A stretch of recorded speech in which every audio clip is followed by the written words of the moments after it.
আসসালামু আলাইকুম। আজ পবিত্র ঈদুল মিলাদুন নবী সুন্দরভাবে উদযাপন করা হলো।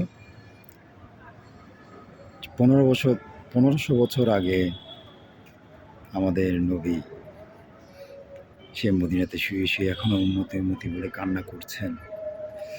একটা উম্মতকে ছাড়া উনি বেহেশতে যাবেন না। আজকে সেই নবীর মহানবী আমাদের মহানবী সাল্লাল্লাহু আলাইহি ওয়াসাল্লাম যদি তৌফিক দেন, কখনো যদি ওনার রওজা শরীফ জিয়ারত করার যদি তৌফিক হয়, ওনার রওজা না দেখে যেন আল্লাহ মৃত্যু না দেয়।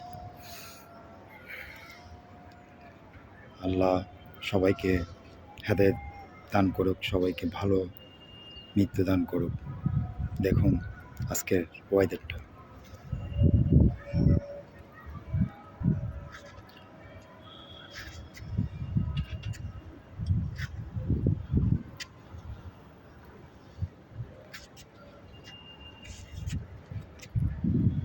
কি সুন্দর একটা ওয়েদার। লা ইলাহা ইল্লাল্লাহু মুহাম্মাদুর রাসূলুল্লাহ।